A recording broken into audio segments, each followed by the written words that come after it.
오늘 오전에 윤석열 대통령이 이런 말을 전했습니다. 이재명 대표의 얘기를 많이 들을 것이다. 의제에는 제한이 없다.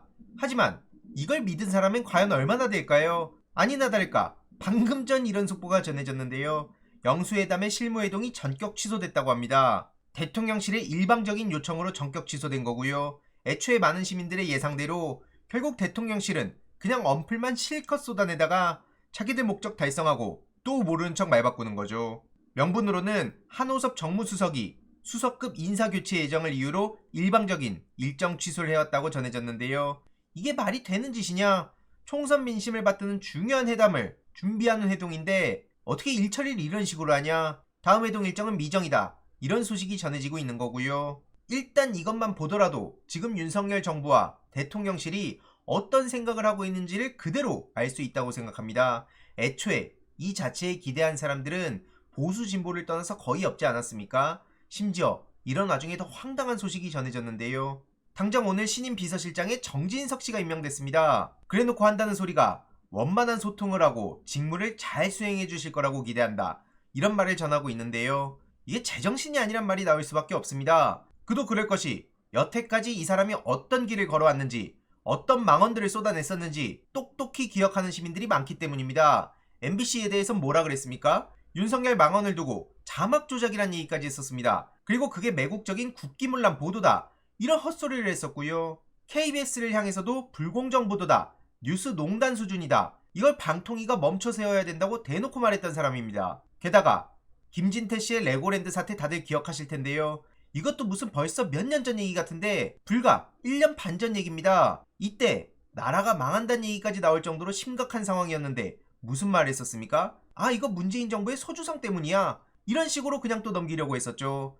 문제는 이뿐만이 아닌데요. 수해 현장에서는 박수를 쳐가지고 황당하단 반응이 나왔었는데 도대체 무슨 생각을 가지고 정치를 하는지 묻지 않을 수가 없는 겁니다. 게다가 12구 참사에 대해서는 원인을 또 엉뚱한 데에 돌려서 이 또한 많은 비판을 불러온 바 있고요. 심지어 유가족들을 만나고 나서는 그분들의 의견이 유가족 전체를 대변하는 건 아니다. 이런 망언을 하는 데다 세월호 참사에 대해서도 아무렇지도 않게 막말을 쏟아내는 그런 사람입니다. 여기까지만 보더라도 도대체 저런 사람이 무슨 비서실장의 자격이 있다고 뽑아가는 거냐? 이런 얘기가 나오지 않겠습니까? 심지어 식민지 컴플렉스에서 벗어나라면서 대한민국 국민들의 일본에 대한 비판을 저런 식으로 깎아내린 사람인데요. 이러니 독립기념관장도 조선이 망하는 건 일본 때문인데 무슨 말도 안 되는 소리를 하냐? 오죽하면 같은 당 김웅씨도 그럼 유대인도 컴플렉스냐? 이런 식으로 비판을 할 정도였습니다. 한마디로 친일 논란의 또 중심에 있던 사람이 대놓고 대통령 비서실장으로 간 거고요. 심지어 윤석열 대통령이 뭘 잘못했냐? 민주당 의원들이 촛불 집회에 참여하니까 또 저런 식으로 말도 안 되는 실드를 치기도 했었죠. 애초에 들을 귀가 열려있지도 않은 사람이란 겁니다.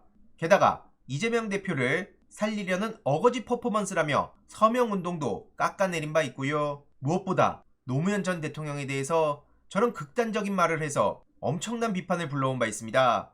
이게 그래서 재판까지 갔는데요. 정말 심각한 명예훼손을 해서 1심에서 징역 6개월을 받았습니다. 심지어 이를 두고 반성은커녕 이거는 감정적인 판결이다.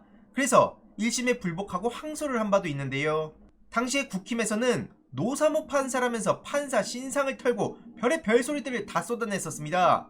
만약 이게 뒤집어서 민주당 정치인들이 똑같은 식으로 얘기했다면 저들이 뭐라 그랬겠습니까? 법원을 부정한다, 삼권 분립을 훼손시킨다, 난리란 난리를 쳤을 겁니다. 그런데 정진석 씨랑 국민의힘이 저런 얘기를 하니까 일부 언론에서 잠깐 다루고 끝난 게 현실이죠. 이런 인간을 두고 두루 원만한 관계를 가지고 있고 소통을 하면서 직무를 잘 수행할 수 있다. 이런 얘기를 하는 게 지금 윤석열 대통령의 현실 인식인데요. 이러니까 총선을 참패하고도 정신을 못 차렸다는 얘기가 나오고 있는 겁니다. 도대체 저런 인간이 무슨 소통을 하며 무슨 직무를 잘 수행하겠습니까?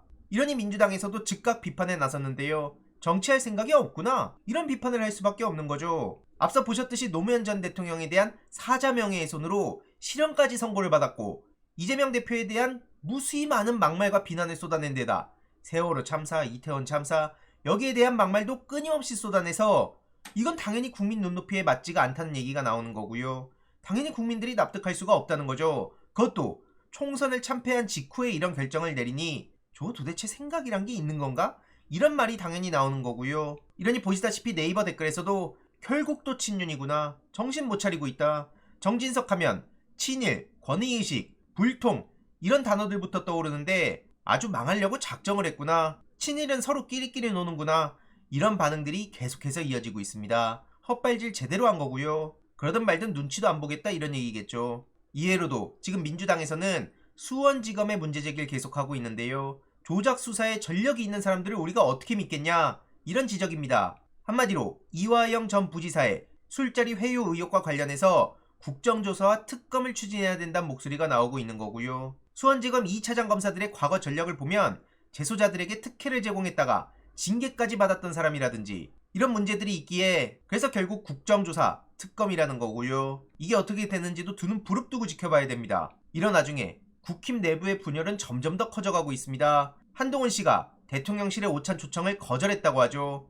그 이유로 바로 건강상 이유를 들었다고 하는데 야 진짜 둘이 절대로 다시 결합할 수 없다는 얘기는 진작부터 나왔지만 바로 이런 식으로 별의 별 소리들이 다 쏟아지는 거 이거 국힘 측에서 어떻게 보겠습니까? 어디 편에 내가 서는 게 맞지? 어떻게 해야 내가 더 오래 가지? 이런 생각을 하면서 슬슬 간보기에 들어가지 않겠습니까? 아무튼 이러니 많은 시민들도 한동훈 씨를 비판하는 여론 그리고 윤석열 대통령을 비판하는 여론 둘이 끼리끼리 똑같다는 여론 이런 게 팽팽하게 맞서고 있는 상황입니다. 뭐로 보더라도 총선을 참패하고 회복하기는커녕 그저 남은 파이로 자기들끼리의 권력 다툼에 집중하는구나 이런 얘기밖에 안 나오는 거고요. 아무튼 그래놓고 대통령실 초청 거절한 후에 SNS에 이런 글을 올려서 여러 해석들이 나오고 있는 상황입니다. 이러니 한동훈 측의 김경률 씨는 이런 말을 전하는데요. 아니 윤석열 대통령이 금요일날 전화해가지고 월요일에 오라고 하는 건 무슨 소리냐? 이건 이해가 안 된다. 이렇게 비판한 거고요.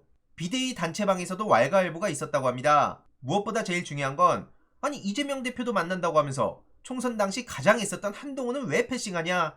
이런 얘기라는 건데요. 총선을 다닐 때 좀 똑바로 하든가요. 여기저기 다니면서 셀카 찍고 다니고 별 해괴한 행동은 다 하고 다녀놓고 이게 애썼다고 볼 수 있는 겁니까? 아무튼 그것도 직접 연락하면 될 텐데 비서실장, 원내대표 이렇게 두 다리를 건너서 하는 것도 좀 이상하다 이런 얘기가 지금 나오고 있는 겁니다. 내부 싸움이 계속해서 커져가는 거고요. 지금 홍준표 시장이 계속해서 한동훈 책임론을 언급하는 거에 대해서도 최근에 강영욱 씨를 언급하더니 결국 홍준표 시장은 자기 일신상의 안위와 권력을 위해서만 나아가는 사람 아니냐 이렇게 비판했습니다. 이러니 이에 대해서도 많은 얘기가 나오고 있는 거고요. 이런 와중에 전유옥 씨의 발언이 굉장히 웃깁니다. 한동훈 씨가 윤석열 대통령의 오찬을 거절했다고 하자 아니 이거 연예인병 아니냐? 밥도 같이 못 먹냐? 이런 식으로 지적하고 나선 거고요. 그런데 연예인병을 누가 걸리게 만들었나 보면 전유옥 씨 지분이 상당한 것 같은데요. 아니 제가 지난 영상에서도 말씀드렸지만 BTS급 정치 아이돌 탄생에서 실컷 어깨에 뽕차기 한 게 누굽니까? 바로 과거의 전유옥 씨입니다. 그랬던 사람이 이제 와가지고 연예인병이라고 얘기하는 건 너무 웃긴 상황 아닙니까? 하여튼 저기도 참 희한하게 흘러가는 것 같습니다. 아무튼 그래서 한동훈 씨가 오찬을 거절했다. 이게 또 오늘 굉장히 중요한 뉴스처럼 보도가 되고 있는데요. 결국 정치적 홀로서기에 나서냐? 아니 한동훈 씨 입장에선 당연히 그런 꿈을 갖고 있지 않겠습니까? 그래서 여권 내 파장이 계속되고 있다고 하는 만큼 어떤 식으로 흘러갈지도 계속 지켜보고 소식 전해드릴 예정이고요. 아무튼 뭐로 보더라도 윤석열 대통령 입장에선 별로 좋은 상황이 아닌 거죠. 그래서 둘 간의 앙금이 여전한 거 아니냐? 그동안의 오랜 인연과 별개로 둘은 사실상 파국으로 봐야 될 거다. 이런 전망들이 나오고 있습니다. 그래서 지금 여당 내에서도 별의 별소리들이 다 나오고 있는 거고요. 비윤계로 꼽히는 김영우 전 의원도 아니 한동훈한테 배신론이라고 하는 건 아니지. 이건 비열한 흐름이다. 이렇게 제동을 걸고 나섰는데요. 어떻게 이제 와서 한동훈한테 돌을 던지냐. 이건 정말 아니다. 이러면서 홍준표 시장을 겨냥해서 말합니다. 계속 말씀드리지만 홍준표 시장도 윤석열 정권 황태자 행세를 했다면서 한동훈 씨를 계속 비판하지 않았습니까? 심지어 집권당 총선을 사상 유례 없이 말아먹었다고 표현하고 있습니다.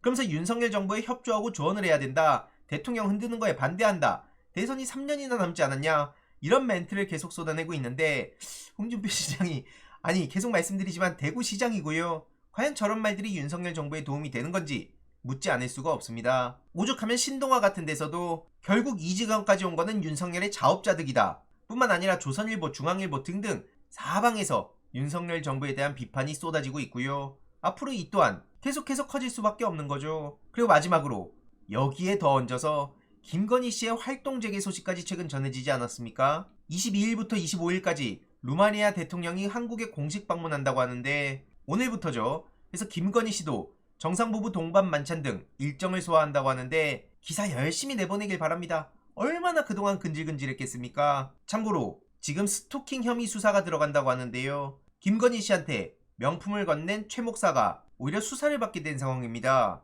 이게 보수단체 고발로 시작된 건데 서울의 소리 대표와 기자까지 스토킹 범죄 공범으로 입건했다고 하고요.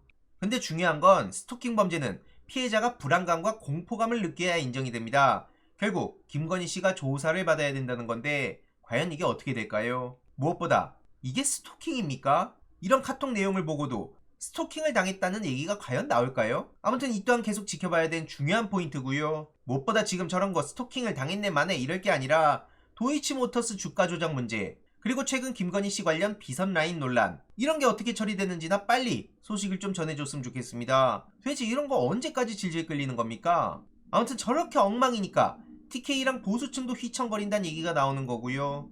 결국 이런 내용들만 보더라도 윤석열 대통령은 여전히 정신 못 차렸다는 걸 알 수 있습니다. 정신 차릴 생각도 없어 보이고요. 정진석 같은 소리 하고 있습니다. 아무튼 이게 어떤 식으로 또 논란이 번지는지 지켜보고 계속해서 핵심만 간략하게 전해드리도록 하겠습니다. 이번 내용도 유익했다면 구독, 좋아요, 알림 설정, 멤버십 가입 정말 큰 힘이 된다는 점 말씀드리고 싶습니다. 주위에 널리 공유 부탁드립니다.